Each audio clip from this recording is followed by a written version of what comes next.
नमस्कार, मैं हूं संजय शर्मा। आप देख रहे हैं 4 PM news network. Bharatiya Janata party का मंगलसूत्र कांड, ये नया शब्द निकाला अभय दुबे जी ने। जाने हमारे पत्रकार हैं देश दुनिया के, आप देखते हैं रोज एबीपी चैनल पे। बहुत अच्छी किताबें लिखी हैं, बहुत अच्छा अनुभव है राजनीति का, समाज का। तो मैं उनसे रोज शो करता हूँ, तो मैं बातचीत कर रहा था, उन्होंने शब्द दिया भाजपा का मंगलसूत्र कांड। उनका कहना है कि भारतीय जनता पार्टी इतना लोगों को मूर्ख समझती है कि वो कुछ भी दिशा तय करेगी और लोग मान लेंगे उसकी। हुआ भी ये, मैं सुबह चैनल देख रहा था कि सैम पित्रोदा के बयान से पूरा चुनाव पलट गया। मैं भी चाहूंगा कि चुनाव पलट गया, तो मेरी रिपोर्टर है बहुत तेज तर्रार हयात।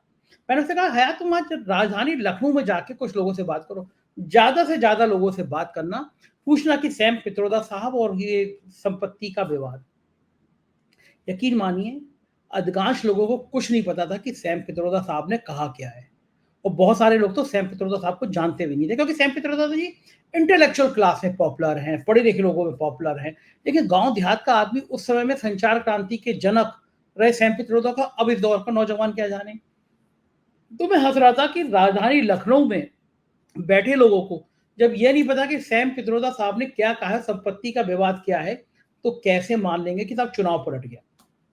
देखिए, गोदी मीडिया कह रहा है अमेरिका में बैठे सैम पित्रोदा साहब ने कहा और चुनाव पलट गया। सैम पित्रोदा जी मेरे बड़े भाई जैसे हैं, मैं उनसे संग लगातार शो करता हूं, अभी पिछले हफ्ते भी शो किया था। तो मैं हंस रहा था कि इसी भ्रम में रहेंगे साहब कि साहब गोदी मीडिया के चैनल चला रहे हैं, चुनाव पलट गया। तो ऐसी तमाम बातें हमने अभय दुबे जी के संग कही। हमने पूछा अभय दुबे जी से कि ये जो सामाजिक मनोविज्ञान है, जो हालात हैं, उसमें भारतीय जनता पार्टी का चुनाव तंत्र कहाँ खड़ा है, बीजेपी के साथ साथ कांग्रेस कहाँ पे स्टैंड कर रही है। प्रधानमंत्री जो कहा करते थे 5 ट्रिलियन इकोनॉमी, हम दुनिया की सबसे बड़े ताकत बन गए, विश्व गुरु बन गए, दुनिया झुक गया, ऐसी सब बातें तो कर नहीं रहे। प्रधानमंत्री जी चुनाव में मंचों पे मुसलमान, आरक्षण, ऐसी बातें कर रहे हैं। ये विकास वाली बातें, हमारी इतनी ताकतवर बनने वाली बातें, ये सब प्रधानमंत्री जी क्यों नहीं कर रहे हैं। तो आज अभय दुबे जी से इन सब बातों पर चर्चा होगी। बहुत मजेदार बात है, पूरा इंटरव्यू सुनिएगा, फिर बताइएगा कैसा लगा आपको। चैनल को ज्वाइन कीजिएगा, सब्सक्राइब करिएगा। चलते हैं अभय दुबे जी के पास। 4 PM न्यूज नेटवर्क में स्वागत है अभय जी आपका। मैं याद कर रहा था कुछ महीने पहले प्रधानमंत्री जी को जब भी सुनता था तो मुझे बड़ा अच्छा लगता था कि भारत अब 5 ट्रिलियन इकोनॉमी बनने जा रहा है, हम विश्व गुरु बनने जा रहे हैं, अमेरिका, जापान, लंदन सब हमारे सामने झुकेंगे, हम इतनी बड़ी ताकत बन गए हैं, आर्थिक दृष्टि से इतने मजबूत हैं, फौज की दृष्टि से इतने मजबूत हैं। लेकिन मुझे लगा कि जब चुनाव होगा तो प्रधानमंत्री जी ये सब बातें बताएंगे जनता को कि हम कितने मजबूत हैं। लेकिन प्रधानमंत्री जी तो सिर्फ मंगलसूत्र, मुसलमान, आरक्षण, इसके आगे जा ही नहीं रहे हैं। वो सारी बातें कहाँ चली गई अभय जी, वो सब जो बातें किया करते थे। देखिए, मैं इस वक्त जो हो रहा है, जो प्रधानमंत्री बोल रहे हैं और भारतीय जनता पार्टी जो कर रही है, मैं उसे भाजपा का मंगलसूत्र कांड बोलता हूँ आजकल। ये ये भाजपा का शब्द मंगलसूत्र कांड है। तो इससे हमें पता लग जाता है कि दरअसल ये क्या हो रहा है, इससे एक हवा मिल जाती है। बाद में हम इसका विश्लेषण करते रह सकते हैं। जहां तक प्रधानमंत्री द्वारा किए गई दावेदारियों का सवाल है, जो कि वो पहले से कर रहे हैं, प्रधानमंत्री की एक विशेषता है कि वो एक हमेशा देश को एक खुशनुमा कहानी सुनाते रहते हैं। एक हैप्पी नैरेटिव जो है ना, वो देश को थमाते रहते हैं, लगातार उनके मुंह से निकलता रहता है। गर्व से कहो ये, गर्व से कहो वो, हम 5 ट्रिलियन इकोनॉमी बनने वाले हैं, ये इस तरह का होता रहता है। मीडिया इन चीजों को और भी ज्यादा जोर से एम्पलीफाई करता है और ज्यादा ऊंचे स्वर में, लाउड स्पीकर आपकी बात को एम्पलीफाई करता है ना, उसी तरीके से मीडिया इसको दूनी तिगुनी 10 गुनी आवाज में इसको लोगों को सुनाता है। अब सवाल ये है कि फिर आया चुनाव, तो प्रधानमंत्री को शुरू में ही लग गया था कि ये बातें कहने से चुनाव नहीं जीता जा सकता। चुनाव जीतने के लिए कुछ ना कुछ ऐसी बात कहनी पड़ेगी जिसके अंदर फ्रिक्शन हो, यानी जिसके अंदर टकराव हो। मतलब टकराव से जोश आता है लोगों को, किसी के खिलाफ भी टकराव हो उससे जोश आता है, कहीं ना कहीं ऐसा होना चाहिए। तो उन्होंने उसके लिए भ्रष्टाचार का मुद्दा चुना और उन्होंने ऐलान करके कहा कि भ्रष्टाचार के मुद्दे पे ही ये चुनाव मैं लड़ने जा रहा हूं। और जिस दिन मैं प्रधानमंत्री तीसरी बार शपथ लूंगा, उसके पहले 100 दिन मैं भ्रष्टाचार पे और भी जोशो खरोश के साथ कार्रवाई करूंगा। कोई कुछ भी कहता रहे, मोदी नहीं मानेगा, वो भ्रष्टाचार के खिलाफ कार्रवाई करता रहेगा और ज्यादा जोर से एजेंसियां अपना काम करती रहेंगी। ये अरविंद केजरीवाल की गिरफ्तारी के बाद में बहुत जोर शोर से प्रधानमंत्री ने कहना शुरू किया। बीजेपी वालों को लगा, उनके साथियों को, कि भाई अब यही मुद्दा है, इसी पे हम 2024 का चुनाव लड़ेंगे, तो बीजेपी के प्रचार जो इंचार्ज थे उन्होंने तय किया कि दिल्ली को इस तरह के होर्डिंग से भर दिया जाए। तो उन्होंने दिल्ली में बड़े बड़े होर्डिंग लगाने शुरू कर दिए इस बात को लेके कि वे कहते हैं भ्रष्टाचारियों को बचाओ, मोदी जी कहते हैं कि भ्रष्टाचारियों को पकड़ो। जो है ये दिल्ली में होर्डिंग लगे हुए हैं, आप देखिए काले और पीले और नारंगी रंग के, बेसिक मुख्य तौर पर काले सफेद इस तरह के होर्डिंग लगे हुए हैं। मोदी जी की एक बड़ी तेवर के साथ जो है ना एक तस्वीर भी उसके अंदर है। काफी बड़े बड़े होर्डिंग है, उतने बड़े तो नहीं जितने 2019 में लगे थे घुस के मारा, लेकिन है अच्छे खासे होर्डिंग है। तो उन होर्डिंगों को देख के भी लगा कि प्रधानमंत्री अब इसी मुद्दे के ऊपर चुनाव का युद्ध लड़ेंगे। अच्छा, लेकिन इसके बाद सर्वे आने शुरू हुए और सर्वे आते ही लगने लगा कि भ्रष्टाचार के मुद्दे की कोई पॉजिटिव परचेज, कोई सकारात्मक मान्यता जनता के बीच में नहीं है। लोग इससे कोई बहुत ज्यादा उत्तेजित होने वाले नहीं है। और बात इस तरह की भी हो रही है कि भाई ये इसके जरिए विपक्ष का दमन कर रहे हैं, एक तरफ एजेंसियों को विपक्ष के खिलाफ इस्तेमाल कर रहे हैं। और अब उसमें साफ निकल के आने लगा ना कि जो सी वोटर ने सर्वे किया उसमें तो 72% लोगों ने कह दिया कि भाई ये जो भ्रष्ट लोग भाजपा के अंदर जाते हैं उनके खिलाफ या तो कार्रवाई रोक दी जाती है या उनके खिलाफ केस कार्रवाई धीमी कर दी जाती है या केस बंद कर दिए जाते हैं। तो इस तरह का सब होने लगा। हालांकि भाजपा के समर्थक बार बार ये कहते रहे कि लोगों को मोदी की बात पर ज्यादा यकीन है, लोग मोदी की बात पर ज्यादा यकीन करेंगे। हो सकता है विपक्ष के खिलाफ कुछ वो हो रहा हो, भेदभाव हो रहा हो, लेकिन अंततः लोग मोदी की बात को ही सही मानेंगे। इस तरह की बात भी की जाती रही। लेकिन जो पहले चरण का चुनाव हुआ, पहले चरण के चुनाव के बाद तो मोदी और उनके लोगों को बिल्कुल यकीन हो गया कि ये भ्रष्टाचार का मुद्दा बिल्कुल नहीं चलेगा। इसलिए उन्होंने, अब कभी कभार कोई जिक्र करते, मेरे ख्याल से तो भूल से भी उसका जिक्र नहीं करते, उसको उन्होंने पूरी तरीके से छोड़ दिया है।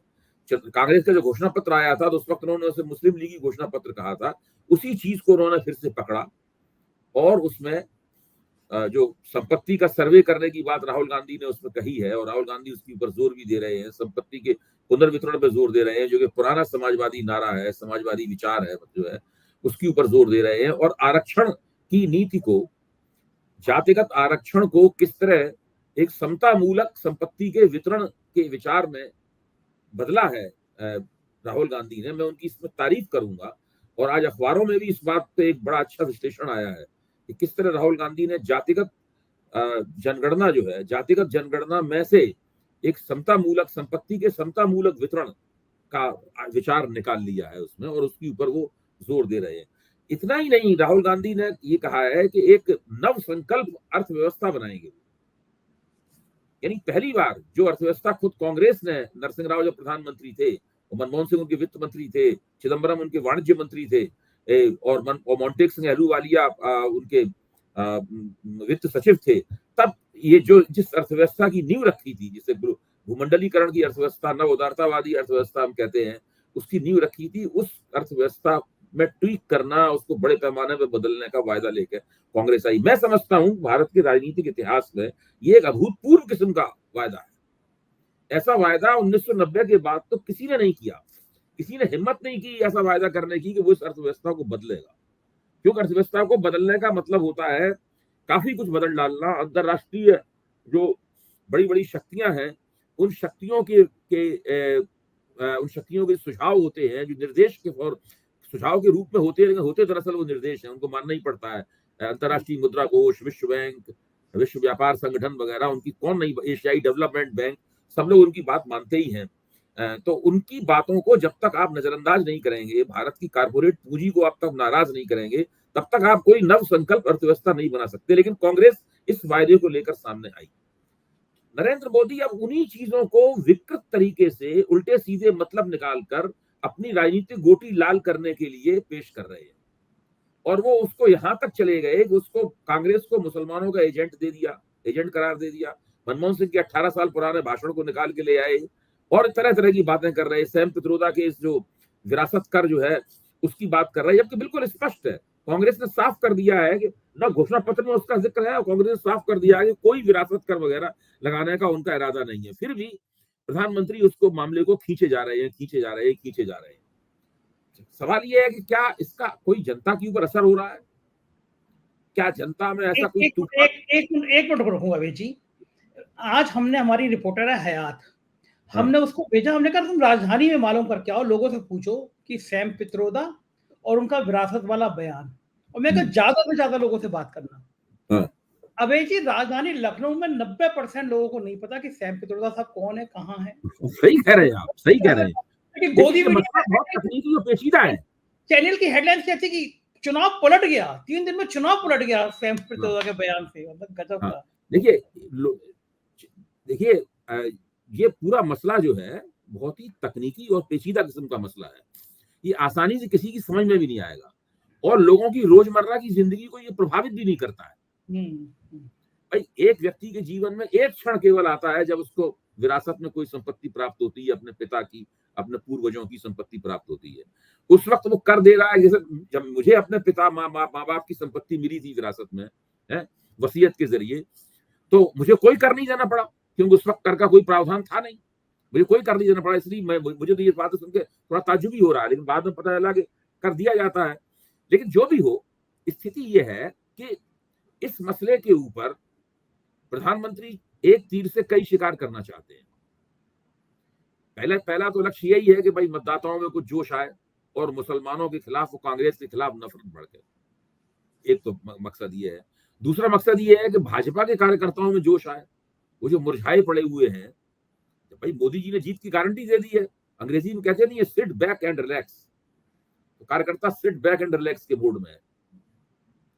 राष्ट्रीय स्वयंसेवक संघ के लोगों में कोई जोश आए, वो कुछ लगे और जो पूरक भूमिका निभाते रहे, जो बड़ी महत्वपूर्ण होती है, कभी कभी निर्णायक भी होती है, उस पूरक भूमिका का निर्वाह करें। एक तीर से 3 शिकार वो करना चाहते हैं। कल जो वोट पड़ेंगे, जिसमें शायद 42 से 43 सीटों की हिफाजत, सीटों को बचाना है नरेंद्र मोदी को, कल के वोटों की रिपोर्टिंग के बाद नरेंद्र मोदी फिर से गौर करेंगे कि ये वो भाजपा का जो मंगलसूत्र कांड है, इसको वो जारी रखें या इसको भी छोड़ दें। जैसे भ्रष्टाचार के मुद्दे को उन्होंने डस्टबिन में फेंक दिया, उस तरीके से मंगलसूत्र कांड को भी कूड़ेदान में वो फेंक सकते हैं। बिल्कुल ठीक कह रहे हैं, लेकिन एक बड़ा अच्छा लगा कि चुनाव आयोग को याद आ गया। आपको क्या लगता है चुनाव आयोग ने मोदी जी को, राहुल जी गांधी की बातों को, जेपी नड्डा और खड़गे जी को नोटिस दिया है? तो ये जो नोटिस दिए गए हैं, क्या ये चुनाव आयोग की अंतरात्मा जग गई है? कोई साजिश है, कोई प्लानिंग है, चुनाव आयोग का खेल है? ये क्या लगता है आपको? देखिए ये तो पहली नजर में बिल्कुल विशुद्ध बकवास है। मैं शब्द का इस्तेमाल मैं आमतौर पर करता नहीं हूँ। चुनाव आयोग एक बड़ी प्रतिष्ठित संस्था है देश की, इसलिए मैं इसे बकवास कह रहा हूँ कि भाषण दिया प्रधानमंत्री ने, तो उसका नोटिस उनके अध्यक्ष जगत प्रकाश नड्डा को क्यों दिया जा रहा है? ये कौन सी विधि है? भाषण दिया राहुल गांधी ने, उसका नोटिस मल्लिकार्जुन खड़गे को क्यों दिया जा रहा है? राहुल गांधी ने पिछले दिनों जो भाषण दिए थे, सारे नोटिस तो राहुल गांधी को दिए गए थे, सारे जवाब राहुल गांधी को दिए जाते थे। इस बार चुनाव आयोग ने ये कौन सी मेथोडोलॉजी निकाली है? ये मेथोडोलॉजी इसलिए निकाली गई है ताकि प्रधानमंत्री के खिलाफ कार्रवाई न करनी पड़े। चुनाव आयोग इस बीच में, जब से विपक्ष ने जाके चुनाव आयोग को शिकायत पत्र दिया है, इसमें 17 शिकायतें नरेंद्र मोदी के खिलाफ गिनाई गई हैं। 17 चुनाव आयोग ने उसमें से बहुत सी शिकायतों के जवाब तैयार कर लिए हैं, लेकिन शिकायतों में कोई दम नहीं है। लेकिन जो बांसवाड़ा का वक्तव्य है, वो इंडियन एक्सप्रेस में आ भी गया कि चुनाव आयोग को क्या जवाब देने वाला है। अच्छा, वो आ भी गया है, चुनाव आयोग ने क्या तैयारी कर रखी है। जो बांसवाड़ा वाला वक्तव्य है, उसके खिलाफ तो चुनाव आयोग कुछ कर नहीं सकता, कोई तैयारी कर नहीं सकता। मुसलमानों वाला, मुसलमानों वाला वो तो हेट स्पीच का स्पष्ट उदाहरण है। वो तो हेट स्पीच, उस वक्तव्य को लेके अगर कोई उसमें घुसपैठिया कहा है मुसलमानों को, अगर कोई सुप्रीम कोर्ट में चला जाए, तो जिस तरह एक बार में बाल ठाकरे से मतदान का अधिकार ले लिया गया था, आपको याद होगा ना, बाल ठाकरे को प्रतिबंधित कर दिया गया था कि 5 वर्ष तक वो मतदान नहीं कर सकते। उस तरह से नरेंद्र मोदी से सुप्रीम कोर्ट मतदान का अधिकार ले लेगा अगर उसको सुप्रीम कोर्ट में कोई चला जाए, और उसमें समय लगेगा थोड़ा सा, लेकिन इस हालत में वो पहुंच सकते हैं। लग भी गया उनको कि ऐसा हो सकता है, इसलिए अलीगढ़ में फिर वो मुसलमानों का नाम लिया, बात हो गई, लेकिन मुसलमानों का नाम उसमें चतुराई पूर्वक बाहर कर दिया। और तो आज तो मुसलमानों के पक्ष में बोलने लगे कि मुसलमान भाइयों को, चुनाव आयोग इसीलिए उसको बैलेंस करना चाहते हैं। दरअसल चुनाव आयोग एक पतली गली की खोज कर रहा है जिससे वो निकल जाए और नरेंद्र मोदी के खिलाफ कार्रवाई न करनी पड़े। नरेंद्र मोदी के खिलाफ कार्रवाई करने का जिगर तो है नहीं चुनाव आयोग के पास, लेकिन कुछ करना भी है। अगर कुछ कोई जवाब नहीं देगा, कुछ नहीं करेगा जो है, तो लोग सुप्रीम कोर्ट में चले जाएंगे। तो सुप्रीम कोर्ट चुनाव आयोग से पूछेगा कि भाई आपने क्यों नहीं किया, बताइए, हमें दीजिए जवाब आप। तो सुप्रीम चुनाव आयोग की बहुत भद होगी। तो मसला जो है इसमें, मसला ये चुनाव आयोग इसमें बहुत बुरी तरीके से फंस गया है। नरेंद्र मोदी ने जोश में आकर जिस तरीके से मुसलमानों को घुसपैठिया कहा और ये सब बोला है उनके बारे में, है, सारी बातें में झूठ बोल रहे हैं। देखिए, वो कह रहे हैं कि मुसलमानों को धर्म के आधार पर आरक्षण देना चाहती है कांग्रेस। भाई, इसको सभी लोग जानते हैं कि मुसलमानों को पिछड़े वर्ग का आरक्षण अपने आप मिला हुआ है। मुसलमानों में ऐसी 47 जातियां, एक दो नहीं है। इसको पसमानदा आप कहते हैं। पसमानदा मीन्स जो पिछड़ गए हैं। पसमानदा का मतलब होता है जो पीछे रह गए हैं। और मोदी जी तो खुद पसमानदा समाज के लिए काम कर रहे थे। पसमानदा समाज, हमारा पसमानदा समाज, 43 पसमानदा जातियां हैं इसमें। अंसारी, जुलाई वगैरह सारी जाति, अंसारी, कसाई, लाल बेगी, हलालखोर, सारी जातियां मुसलमानों की हैं। नाई, जो जितनी जातियां मुसलमानों की होती हैं, उन सबको, जो यादवों को 27% आरक्षण है, लोधियों को है, वही आरक्षण उनको भी मिला हुआ है। तो ये बताए बिना लोगों को कि जो अन्य पिछड़े वर्ग के तहत जो आरक्षण है 27%, उसमें मुसलमानों को अपने आप, उनको अलग से आरक्षण देने की आवश्यकता नहीं है। कोई आरक्षण है, ना कोई धार्मिक आधार पर आरक्षण देना, धार्मिक आधार आरक्षण देने की कोई बात ही नहीं है। और कांग्रेस ने तो अब ये भी कर दिया कि जिस विरासत कर की वो बात कर रहे हैं, जो जयंत सिन्हा है, जो कि मोदी जी के पहले कार्यकाल में 2014 शुरू हुआ था, उसमें वित्त राज्य मंत्री थे, उन्होंने भी तो विरासत कर की बात कही थी। हाँ, और सैम ने तो केवल एक सुझाव दिया है। जब ये तो ना कहा कि इस पर भी विचार किया जाना चाहिए, वो तो सुझाव है। कांग्रेस ने मना कर दिया कि इस पर विचार नहीं करेंगे। इसके बावजूद आप इस बात को खींचे जा रहे हैं। चैनल कह रहे हैं कि चुनाव पलट गया 3 दिन में। इस बयान के बाद चुनाव ही पलट गया पूरा, यानी सबसे बड़ा मुद्दा हो गया बेरोजगारी।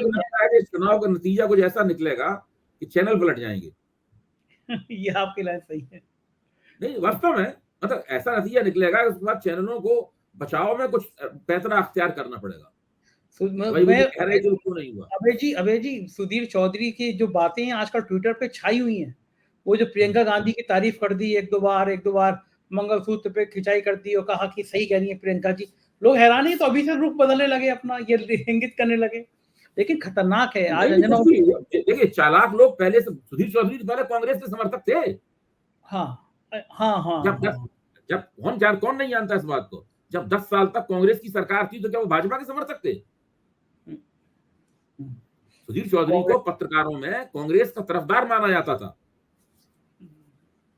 जब मुझे भी पहली बार ये बताया गया तो मुझे भी ताज्जुब हुआ, मुझे नहीं पता था। जो लोग सुन रहे होंगे बड़ा हैरान में हो गए होंगे।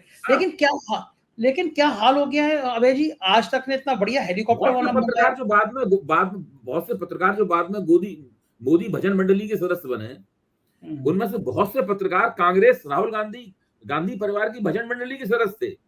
गजब है। उस दौर में इधर और इस दौर में इधर। लेकिन बड़ा वो भी मुझे मजा आया कि आज तक ने इतना बढ़िया हेलीकॉप्टर मंगाया। उत्तराखंड में अंजना ओम कश्यप जी उतरी और वहां पे गोदी मीडिया गो बैक। आज वो झांसी में आई, उत्तर प्रदेश में लोगों ने घेर लिया, गोदी मीडिया गो बैक। मतलब भारी पुलिस को लगाना पड़ रहा है तब शो हो पा रहे हैं। यानी कि जनमानस में क्या किस तरह की चेतना डेवलप हो रही है। हम लोग तो जाते हैं गांव में, आराम से चाय पिलाई जाती है, नाश्ता कराया जाता है, हमें तो कभी पुलिस की जरूरत नहीं पड़ती है। तो ये लोगों में जो रिएक्शन हो रहा है, गोदी मीडिया गो बैक, पब्लिक चिल्लाने लगी है आजकल, ये क्यों चिल्लाने लगी, इसका क्या? आप संजय जी इस बात क्यों नहीं सोचते कि आपके मान लीजिए दर्शक बढ़ते जा रहे हैं, आपके दर्शक तो मेरे ख्याल से 40 लाख प्लस हो गए, 42 लाख क्रॉस हो गए, 42 लाख पार कर गए। तो ये कहाँ से आ रहे हैं दर्शक? हाँ, है तो ये देशी लोग, ठीक बात है। नहीं, कहाँ से आ रहे हैं दर्शक तो उतने ही है देश में, अचानक दर्शक तो बढ़ नहीं गए, कहीं से तो आ ही रहे हैं ना दर्शक। ये जो इसको मैं सरकारी चैनल कहता हूँ, सरकारी मीडिया वो नहीं है। अभी देखिए, मोदी जी अभी भाषण दे रहे थे सुबह, तो दूरदर्शन पे उनका भाषण नहीं सुनाया जा रहा था, लेकिन जिस चैनल पे मैं था और दूसरे तमाम, और जहां पे, उन सब जगह चैनलों में 25 मिनट तक मोदी का पूरा भाषण सुनाया गया। 25 मिनट। तो हमारे एक मित्र ने चेक किया कि दूरदर्शन पे भी चल रहा है। उसने चेक करके देखा कि नहीं, दूरदर्शन पे नहीं चल रहा है। अरे सरकारी मीडिया को चलाने की जरूरत क्या है जब गैर सरकारी मीडिया ही चला रहा है उसको? सही बात है। जब गैर सरकारी मीडिया सरकारी प्रवक्ता बन गया तो किसी को जरूरत क्या? 100%। इसीलिए मैं इसको सरकारी मीडिया ही कहता हूँ। वो सरकारी मीडिया ए है दूरदर्शन, ये सरकारी मीडिया बी है। तो क्या इस तरह की फीलिंग्स को क्या हमें जन भावना समझना चाहिए, ये पॉलिटिकल पार्टियों को समझना चाहिए कि रुख किधर है हवा का? देखिए, जन भावना वगैरह की किसी को कोई चिंता नहीं है। ये सब हम लोग बातें करते, किसी को जन भावना से कोई मतलब नहीं। मतलब इस बात से है कि मोदी जी सत्ता में है। अभी कुछ दिन पहले तक लग रहा था कि सत्ता से हटने वाले नहीं है, इन्हीं को तीसरी बार भी देश की सत्ता प्राप्त होगी। ये बातें कही जा रही थी। 399 बहुत से चैनलों ने सर्वे करा के 399 सीटें भी दी हैं बीजेपी को। तो अब आप इससे अंदाज लगा सकते हैं कि ऐसे जो सत्ता में इतना जबरदस्त रूप से कदम जमे हुए हैं, जिसको हर बार पहले मिली 382 282 सीटें, फिर मिली 303, अब मिलेंगी एनडीए को मिलेंगी 399 सीटें। जब इस तरह का माहौल बनाया गया है, तब फिर जो कारपोरेट पूंजी से पूरे चैनल चल रहे हैं, वो चैनल फिर जन भावनाओं की परवाह क्यों करेंगे? उन्हें तो उसकी पर जो वक्त का हाकिम है, नरेंद्र मोदी तो वक्त के हाकिम है, वक्त का हाकिम खुश रहना चाहिए। आज तो नरेंद्र मोदी अपने भाषण में कुछ मीडिया को भी धमका रहे थे कि मीडिया वाले जो मेरे खिलाफ बोलते रहते हैं, मीडिया वाले जो मेरी बाल की खाल उतारते रहते हैं, तो उनको भी बता देना चाहता हूं कि वो समझ लें कि कांग्रेस क्या करने वाली है, वगैरह वगैरह, ये सब भी बोल रहे थे। जबकि इस तरह और सामने बोलते हुए कभी उन्हें सुना नहीं है। और कितना बताएंगे मीडिया वालों को, धमका धमका के कितना ढेर करेंगे, मतलब किसी का चैनल बंद है, किसी को धमकी है, कितना किस हद तक जाएगी। लेकिन ये जो डिक्टेटरशिप वाली फीलिंग है, धमकाने वाली फीलिंग है, दो मुख्यमंत्री जेल में हैं, इन फीलिंग का भी तो नुकसान हो रहा है। लोग कह रहे हैं ना कि यार इतना ही तानाशाही भी ठीक नहीं है। एक सामान्य जो है भारत की जनता, वो तानाशाह को पसंद करती नहीं है कभी। देखिए, अति जो होती है भारत की जनता पसंद नहीं करती। मैं तो सेफोलॉजिकल यानी चुनाव शास्त्रीय ढंग से प्रमाणित कर सकता हूं कि 2004 में जो अटल बिहारी वाजपेयी की पराजय हुई थी, यानी 2004 में कुछ 8 या 10 या कितनी बहुत थोड़ी सी सीटों से ही बीजेपी पीछे रह गई थी कांग्रेस से, और कांग्रेस के गठजोड़ को बीजेपी की गठजोड़ से ज्यादा सीटें प्राप्त हुई थी, सबसे बड़ा दल कांग्रेस बन गई थी। उसका बुनियादी कारण क्या था? वो जरा सा बीजेपी क्यों लड़खड़ाई? जबकि अटल बिहारी वाजपेयी की जो रेटिंग थी वो 38% थी प्रधानमंत्री के पद में लोकप्रियता में, और उसके मुकाबले सोनिया गांधी की रेटिंग केवल 27% थी। मुझे अच्छी तरह याद है कि उस जमाने की रेटिंग क्या आई थी दोनों की। अटल बिहारी वाजपेयी बहुत ही लोकप्रिय नेता थे, कांग्रेस में उनके मुकाबले का भाषण देने वाला नहीं था कोई। 38% रेटिंग वाला बंदा जो 6 साल से प्रधानमंत्री था, जिसके ऊपर कोई दाग नहीं था, जिसके सबसे अच्छे संबंध थे, अटल जी के सबसे अच्छे संबंध हुआ करते थे, वो किसी व्यक्तिगत रूप से किसी का चरित्र हनन नहीं किया करते थे मोदी जी की तरह। वो हार गया चुनाव। कैसे हार गया? मैं कहता हूं वो चुनाव भी मोदी की वजह से हारा था। कैसे? 2004 का चुनाव भी मोदी की वजह से हारा गया था। क्यों? देखिए, जो 2002 में जो गुजरात में भयानक मुस्लिम विरोधी हिंसा हुई थी, उस हिंसा की वजह से जो बहुत ही मामूली सा वोट भाजपा से फिसला, ये वही वोट था जो हिंसा से नाराज लोगों ने दिया। उसमें बहुत से बाकायदा लोकनीति के सर्वे में निकल के आता है तथ्य। बहुत से लोगों ने कहा कि भाई ये गलत हुआ। वो भाजपा के वोटर हुआ करते थे, उन लोगों ने भाजपा को वोट नहीं दिया। उन जरा से वोटरों की वजह से ये फिसल गए थे उसमें। इस बात को प्रोफेसर विजय बहादुर सिंह ने, प्रोफेसर धीरूभाई शेठ ने, देश के दो बहुत बड़े समाज वैज्ञानिक थे। प्रोफेसर धीरूभाई शेठ तो आज दुनिया में नहीं है, मैं उनको अपना गुरु मानता हूं। मैंने उनकी एक रीडर भी संपादित किया है, सत्ता और समाज शीर्षक से। आप भी कभी पढ़िए उसको। He was a great political sociologist. तो और बहुत ही मतलब मैं उनको बारे में कहा जाता था कि he is a reservoir of ideas. वो बिल्कुल विचारों की एकदम विचारों की खान है, मतलब ऐसे ऐसे व्यक्ति थे। उन्होंने भी इन बातों को रेखांकित किया था कि ये 2004 में भाजपा जीतते जीतते चुनाव कैसे हार गई थी। जब क्योंकि लोग जब जो अति कर देते हैं, देखिए वो भी 2004 में कांग्रेस जीत जरूर गई थी, लेकिन कांग्रेस का ग्राफ लगातार नीचे ही जा रहा था। 2009 में भी कांग्रेस जीत गई, लेकिन ऐसा कांग्रेस पुरानी ग्लोरी, पुरानी शान और शौकत कहां थी उसमें, जब कांग्रेस को 350 से ज्यादा सीटें मिलती थी? वो तो नहीं रह गई ना।